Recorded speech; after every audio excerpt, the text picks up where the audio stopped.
Ini sebenarnya ilmu rahasia. Iya, sapa iso nggawe rumus kapasitas bareng. Ini cara meraih sukses.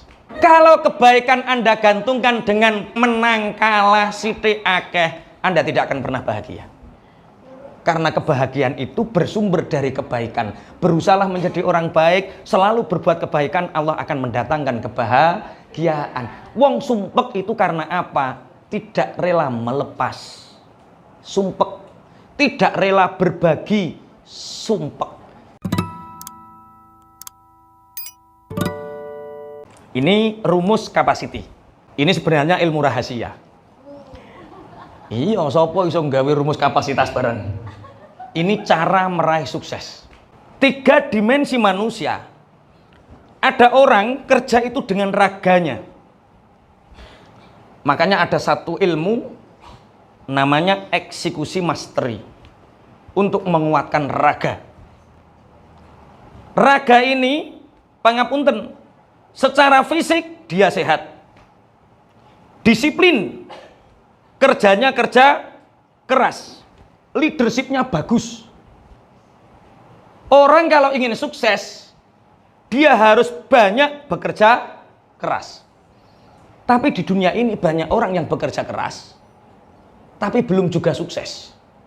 Duitnya yo gak sugih-sugih. Kaya buruh-buruh, ngerti buruh? Awak lebur ora weruh. Keringetnya diperes, tenaganya diperes, tapi mboten gak ada duit. Karena apa? Dia hanya kerja keras. Orang yang punya raga baik,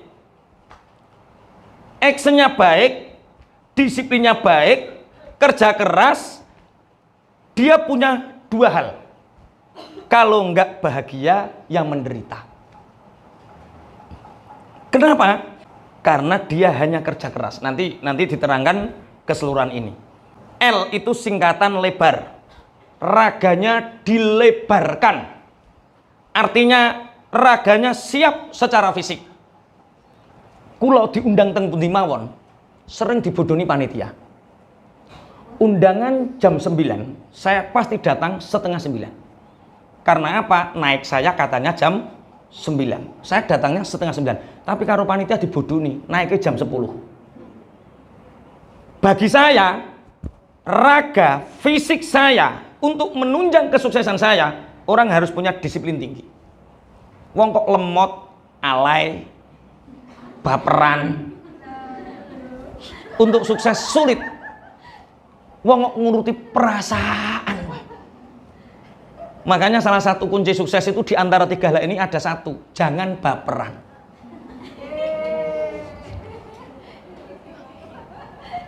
Orang yang hatinya sudah tertanam rasa ikhlas tingkat tinggi, itu dia nggak ndangak ketika dipuji, nggak sedih ketika dibenci. Persetan dengan manusia. Tapi ojo nekno, kono wonge persetan dengan manusia. Ngelakne wong ya ora, aja disimpen ning ati. Persetan dengan manusia. Oke. Cara kerja itu ada 3. Ada kerja keras, ada kerja cerdas, ada kerja beruntung. Kalau saya menyebutnya biasanya kerja ikhlas. Kerja keras adalah kerja yang mengandalkan raga. Oleh kesel, contohnya tukang becak, contohnya buruh kuli bangunan, contohnya kaya ojol, contohnya kaya karyawan. Karyawan baik di perusahaan apapun, sing buruh-buruh ning karyawan itu. Jadi karyawan perusahaan dia hanya menggunakan kerja keras. Pergi pagi pulang petang, penghasilan pas-pasan. Mergawe ning pabrik rokok, pergi pagi jam 6 wis mangkat, anake sing ngedusi bapake, sing ngekeki sarapan bapake, sing ngeterno sekolah bapake, ibuke wis kerja ning pabrik rokok. Mulai gajian ning ngarepe pabrik wis ana bakul reno-reno. Orang yang kerja keras itu penghasilannya pas-pasan, dia hanya dapat lelah. Kalau dia tidak punya iman, dia akan menderita. Kalau dia punya iman, dia akan tetap bahagia. Karena sebagian besar masyarakat Indonesia ini hanya menggunakan kerja keras. Ada kerja cerdas, kerja yang menggunakan pikiran. Contohnya seperti apa?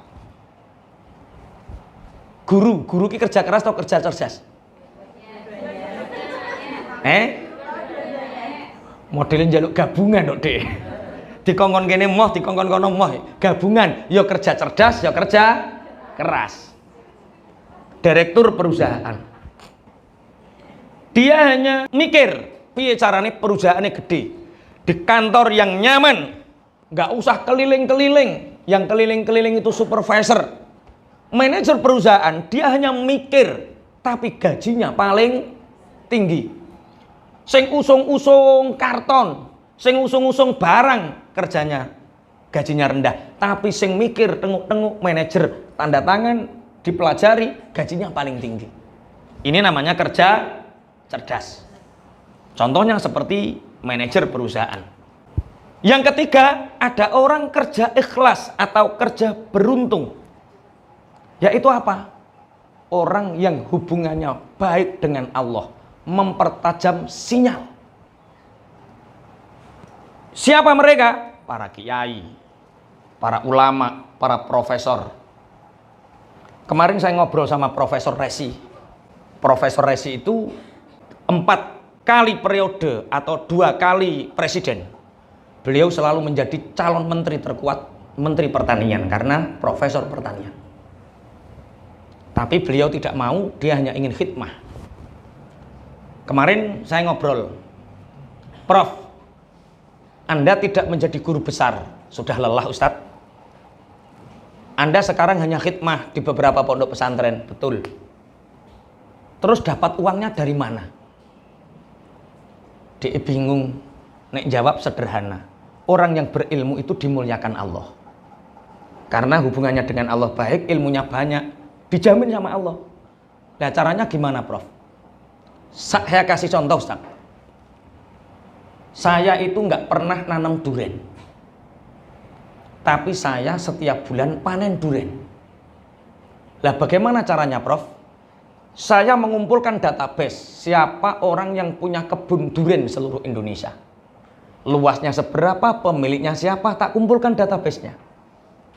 Kemudian musim durian itu tak tanya sama pemiliknya. Biasanya musim durian itu berapa bulan Pak? Taruhlah 4 bulan. Lah selain itu yang 8 bulan ya nganggur. Karena durian itu buah saat musiman. Begini Pak, saya ini punya ilmu. Membuat formula yang durian itu bisa berbuah. Dengan rekayasa musim dan rekayasa genetik, saya membuat formula biar durian bisa berbuah di luar musimnya. Kira-kira mau nggak? Ya mau. Nah caranya gimana? Tak kasih formulanya, tapi bagi hasil. Keuntungannya dibagi 2. Nanti yang 8 bulan ini duriannya milik saya dan sampean, yang 4 bulan murni milik sampean. Kira-kira jenengan sebagai pemilik kebun mau atau tidak? Mau, wong sing 4 wulan 8 wulan biasanya nganggur kan? Ya sudah Prof, formulanya dikompres ke buah. Jadi dia nggak pernah nanam duren, tapi tiap bulan panen duren. Itulah orang yang jiwanya dekat dengan Allah, ilmunya banyak, actionnya, raganya bagus. Mudah seperti itu. Pertanyaannya, di masing-masing 3 ini, raga harus dilebarkan, pikiran harus dipanjangkan, spiritual harus ditinggikan. Makanya LPT. Apa? Raga dilebarkan, pikiran dipanjangkan, spiritual ditinggikan. Maka sukses is capacity. Volume itu rumusnya panjang kali lebar kali tinggi. Kalau orang sudah panjang kali lebar kali tinggi, maka semua akan terisi. Itu yang disebut sukses is capacity. Rumusnya seperti ini. Nah, sekarang panjenengan lihat bagaimana fisiknya. Tidur Anda 1 hari 1 malam berapa jam? Coba angen-angen antara tidur dengan melek banyak mana? Sopo banyak tidur kae. Mesti lemu kae wonge kae. Turu wae ra patek mikir kae. Nggih. Oke. Satu hari satu malam kira-kira tidurnya berapa jam? 6. Ada yang 6, ada yang 7, ada yang 8. Sampean pernah nggak bayangkan bupati itu tidurnya satu hari satu malam berapa jam? Saya kemarin ngobrol sama Bupati Ponorogo, saya tidur itu hanya 1,5 jam, itu pun ngeriyep. Ngeriyep itu ya set tangineh. Itu baru sekelas bupati. Jenengan bayangkan presiden. Ora turu. Artinya apa? Orang-orang hebat, orang-orang besar itu ditempa dengan fisik yang hebat, dengan kemuan yang hebat, kuat. Lah, raga ini bisa sehat dari mana? Dari pikiran. Satu contoh seperti ini. Ada orang temannya melahirkan. Biasanya kalau temannya melahirkan itu tilik bayi. Kemudian sampean tilik bayi, aduh duit rapati eneng. Tilik bayi kudanan gerimis catuen. Teko omah wutak watu. Perkara napa? Bar apa to, Nduk? Bar apa tilik bayi kudanan, Mbok? Wis. Sampean tilik bayi. Gak terlalu semangat di tengah jalan ketemu orang. Dikasih uang 150 juta. Pulang batuk atau tidak?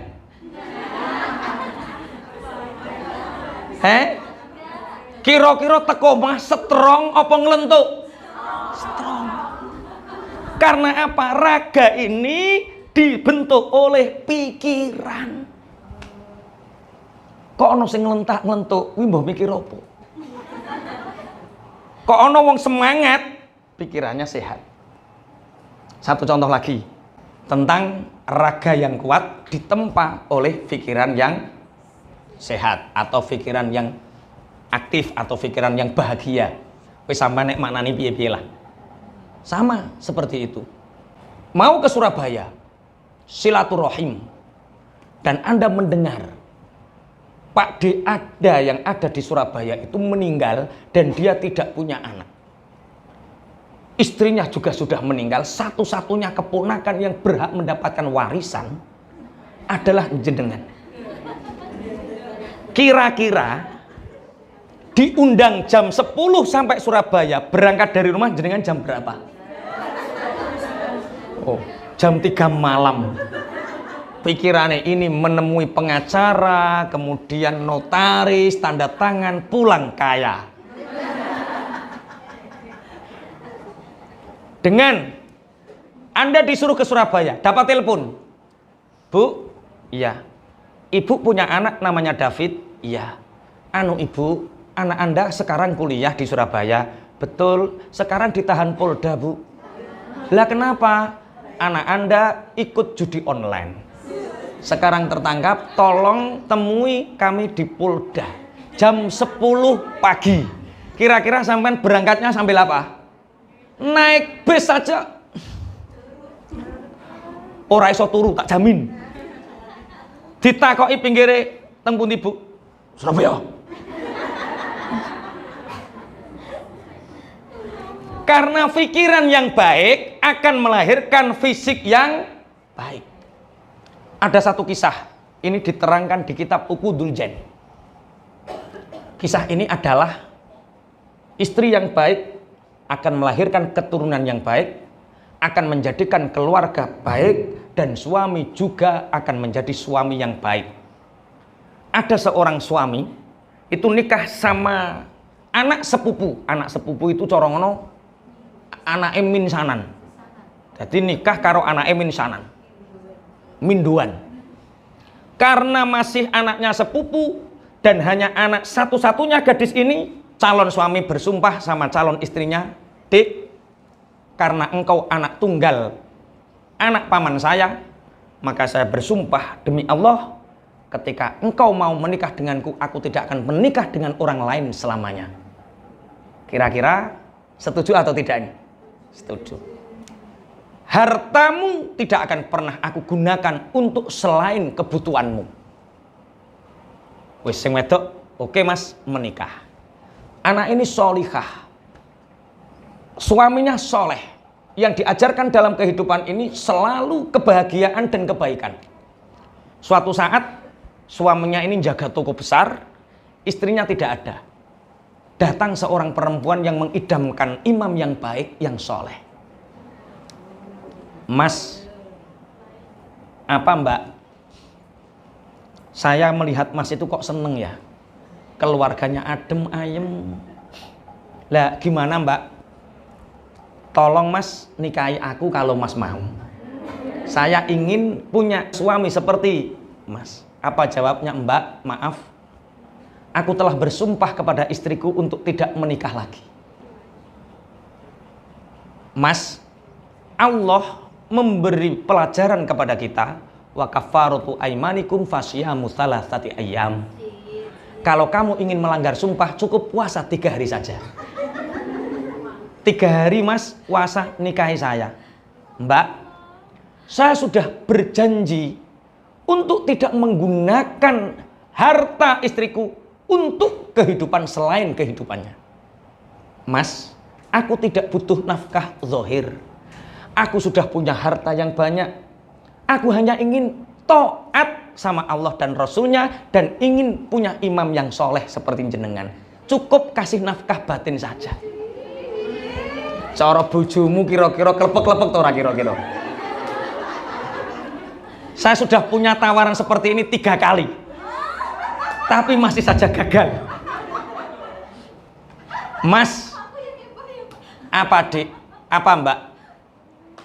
Saya tidak butuh nafkah zahir. Saya hanya butuh taat kepada Allah, taat kepada Rasulnya, dan taat kepada suami yang soleh seperti mas. Maaf dek, istri saya itu orang yang ghirohnya kuat. Jadi kami berhubungan suami istri seminggu penuh itu 6 kali, hanya sekali liburnya. Jadi tidak mungkin aku bisa membagi nafkah batinku. Jere sing wedok, mas, nafkah batin sitok wi kanggo aku ra apa-apa. Wah, goyah ini, goyah ini, goyah ini. Laki-laki ini toleh-toleh, piye iki, piye iki. Akhirnya namanya laki-laki. Ya, ada arus besar terbawa juga dia. Menikah diam-diam dan perjanjiannya, ya dik, kalau bertu setiap malam Jumat aku akan ke rumahmu. Akhirnya istrinya yang anak sepupu ini kok masih setiap malam Jumat kok nggak pernah di rumah ya. Apa neng Dimas? Kataman. Apa neng Dimas? Rutinan. Apa neng Dimas? Istighosan. Jadi jadwalnya papat malam Jumat 1 bulan, kataman, rutinan, istighosan, manakipan. Pas. Setiap ditanya muter, kataman, istighosan, apa rutinan, manakipan. Akhirnya setelah 8 bulan berlalu, beberapa bulan berlalu, istrinya ini jangan-jangan masih ki ono apa-apa. Pembantunya dipanggil, Mbak, nggih Bu, coba nanti kalau Bapak keluar ikutan dari jauh, ikuti. Tapi jangan sampai ketahuan siapapun. Dan jangan ceritakan kepada siapapun, hanya saya. Nggih Bu. Diikuti, ternyata masuk rumah perempuan ini. Kemudian pembantu ini tanya sebelah rumah, itu siapa? Oh, itu suaminya, sudah 8 bulan menikah. Pulang ini pembantunya. Bu, Bapak ini kumpul nikah malih. Kali rondo sebelah rikon. Kira-kira umpama sampean sing dadi anak sepupu, sing dadi istri pertama, sampean apa yang ambil sikap?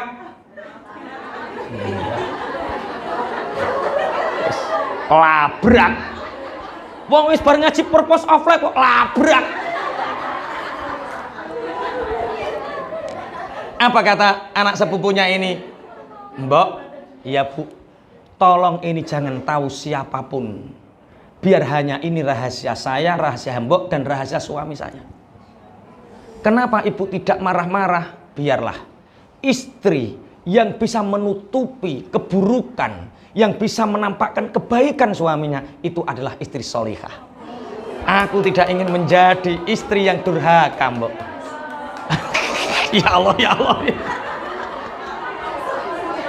Bertahun-tahun istrinya bersikap seperti tidak mengetahui apa-apa. Bertahun-tahun. Kalau nggak percaya, baca kitab Ukudul Jen.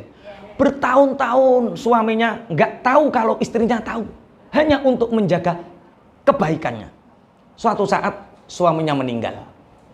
Memang resiko orang beristri dua cepat mati. Iki tak kei pengimbang ben sampean rodok semangat. Kok nek bojomu kaya ngono, aku gak popo Mas, tapi biasanya cepet mati. Itu yang digunakan istri saya setiap saya ngobrol itu 4 hari ini saja. Istri saya, Mas, Abi kalau ingin poligami nggak apa-apa, saya ridho. Nggak apa-apa kalau ingin poligami, nggak apa-apa, saya ridho. Tapi biasanya ya cepet mati. Walagi ya ridho tapi neror modelnya. Lah, suaminya ini mati. Setelah meninggal punya warisan 8.000 dinar, kaya dia. 1 dinar itu 4 gram, kalau 1 gram 1 juta, 4 juta. 4 juta kali 8.000 itu berapa miliar itu? Kaya. Dibagi warisannya, yang 7.000 dinar untuk anak-anaknya, yang 1.000 dinar untuk istrinya. Orang-orang taunya istrinya hanya 1. Tapi karena ini istri baik, ini harta warisannya 1.000 dirham untuk istri, sedangkan istrinya 2, berarti saya 500, yang sana 500. Berkunjung ini istri tuanya ini. Assalamualaikum. Waalaikumsalam. Mbak siapa? Mbak, biasanya kalau setiap malam Jumat ada laki-laki yang kesini. Iya Mbak, itu suami saya. Sudah berapa Jumat gak kesini? Baru 1 Jumat gak kesini. Ada kabar Mbak, suami panjenengan itu sudah meninggal. Loh sampean kok tahu? Lah itu istri saya juga. Heh? Oh ya, Mbak kok tahu? Lah itu suami saya juga. Itu suami saya juga. Kemarin meninggalkan harta warisan 8.000 dinar. Itu yang 1.000 untuk istrinya, yang 7.000 untuk anak-anaknya. Karena istrinya 2, yang 500 untuk saya, dan ini 500 tak kasihkan jenengan. Ciri yang mudah, Mbak. Suami Anda telah bersumpah untuk tidak menggunakan wilayah harta Anda untuk orang lain. Dan saya di luar ini adalah bukan keluarga dari pihak jenengan. Makanya saya kembalikan 500 dinar ini kepada jenengan. Kebaikan akan selalu mendatangkan kebaikan. Mulane nek bojone sampean ngono ora apa-apa. Aja ngerti nek wong ira. Kok nek oleh warisan bagi. Ulang-ulangannya angel. Aku wis ngerti pikirane wong-wong iki wis ngerti. Mesti ngene, kenaan. Kalau kebaikan Anda gantungkan dengan menang kalah sithik akeh, Anda tidak akan pernah bahagia. Karena kebahagiaan itu bersumber dari kebaikan. Berusahalah menjadi orang baik, selalu berbuat kebaikan, Allah akan mendatangkan kebahagiaan. Wong sumpek itu karena apa? Tidak rela melepas. Sumpek. Tidak rela berbagi. Sumpek. Saya ini tidak dalam training poligami loh ya. Ini training agar raga itu terbentuk dari pikiran. Pikiran positif tadi. Orang baik, yang anak sepupu tadi, yang istri pertama tadi, karena pikirannya baik, raganya baik. Pikirannya baik, spiritualnya baik, akan melahirkan banyak Coba kalau pikirannya buruk, diteni nek mulai. Pulang tahu-tahu rumahnya dikunci. Assalamualaikum mama, assalamualaikum ma, tolong buka ma. Waalaikumsalam. Wes, kan jawab salam hukumnya wajib. Yo dijawab salame tapi gak dijawab liyane. Kenapa gak dibuka ma? Gak dian. Kenapa? Sudahlah kamu pulang ke desa sana ikut jandamu itu. Iki bojone cemot-cemot, mulai neng kono cemot-cemot, mulai neng kene cemot. Makanya berusahalah untuk menjadi orang-orang yang baik. Ada satu kisah lagi. Misalkan Anda ada seorang laki-laki, dia itu berada di satu desa di tengah gunung, di tengah hutan. Yang desa itu kena bencana banjir, meluap, satu kampung wajib diungsikan. Semua orang sudah diungsikan, di halte penampungan hanya tersisa 4 orang termasuk Anda. Anda di situ bawa sepeda motor untuk lari sendiri bisa, tapi di halte penampungan masih 3 orang yang tersisa. 1, nenek yang sakit, nenek yang usianya sudah tua, sakit. 2, dokter yang dulu saat Anda terkena penyakit yang hampir tidak sembuh, ditolong oleh dokter ini. Yang ketiga adalah orang yang Anda cintai, yang Anda belum mengungkapkannya, dan Anda ingin menjadikan orang ini menjadi pasangan Anda. Sampai nggo montor, kira-kira sing mbok tulungi sing ndi? Nenek yang sudah tua, yang sakit? Dokter yang pernah menyelamatkan Anda? Atau orang yang kita cintai?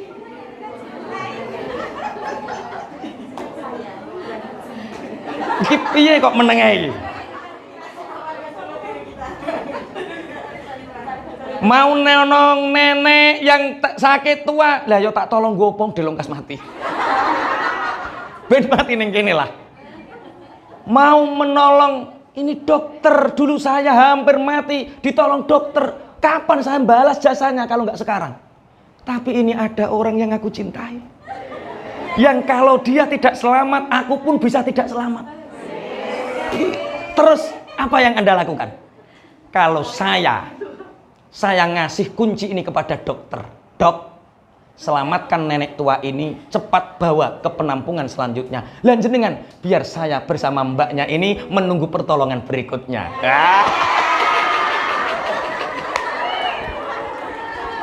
Dari kisah ini apa yang kita bisa ambil pelajaran? Kebahagiaan itu kadang lahir dari rasa mau melepas. Kowe kurang miringkir awakmu dhewe, pokoknya motor tak cekel, tak gegem, tak go dhewe, ngono toh. Maka kehidupan Anda selalu sempit ya seperti itu. Karena nggak pernah mau melepas sesuatu yang membuat kita tertahan. Sehingga apa yang terjadi? Orang ini punya jiwa, punya spiritual, punya keyakinan bahwa orang yang menolong orang lain, dia akan ditolong oleh Allah. Makanya, Dok, ini ada sepeda motor, selamatkan nenek ini, selamatkan dokter, kasih tahu bahwa ada 2 sepasang kekasih yang masih menunggu pertolongan. Apa yang terjadi? Pertolongan datang, 2 orang selamat, menikah. Padahal seandainya sebelumnya perempuan ini belum tentu mau dinikah. Karena apa? Dia belum punya jasa. Ketika ditanya orang, kenapa kamu menikah sama laki-laki itu? Jangankan harta, nyawa dia korbankan untuk saya. Paham seperti ini, paham ya? Oke. Raga ditentukan oleh pikiran. Pikiran ini dibentuk oleh apa? Pikiran yang fresh, pikiran yang selalu bahagia, pikiran yang selalu dibentuk oleh spiritual yang tinggi, keyakinan yang kuat. Keyakinan yang kuat, spiritual melahirkan pikiran yang baik menimbulkan raga yang kuat.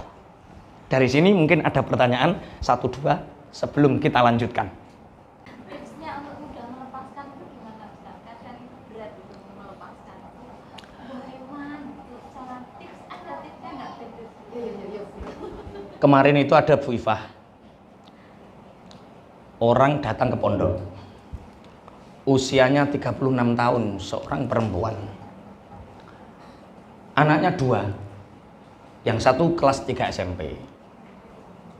Dia curhat, Pak Ustadz, apa yang harus saya lakukan? Kenapa? Suami saya itu nggak pernah sholat, nggak pernah ngasih nafkah zahir.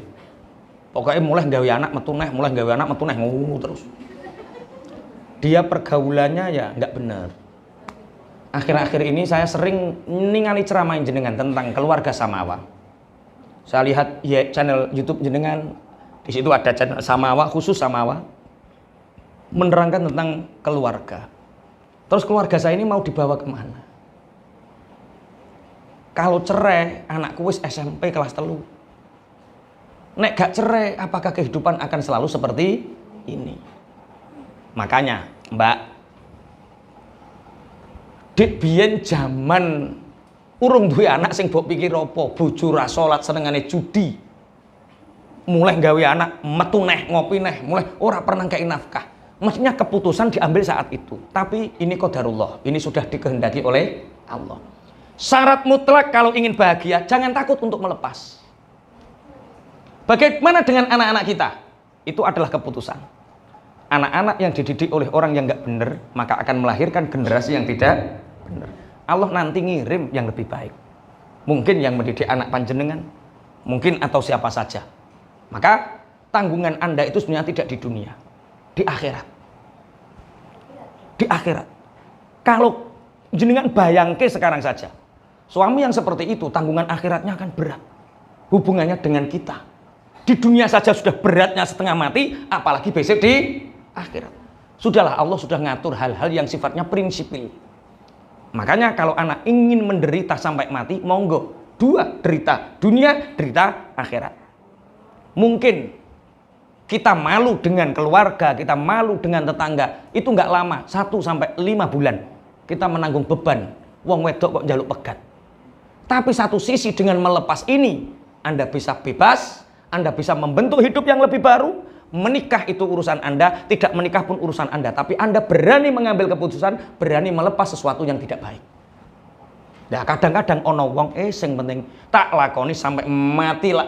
Nah, itulah karena dia tidak bisa mengambil keputusan. Arep nulungi wong tua, lah ya wong tua kok ditulungi, ora ditulungi wis sampai mati. Apa nulungi dokter, aku kok pingin nikah karo cah iki kok nek cah iki mati. Piye tapi gak nulungi dokter, dia pernah berjasa. Itulah. Kadang kita harus melepas sepeda motor kita demi kehidupan yang lebih baik. Pun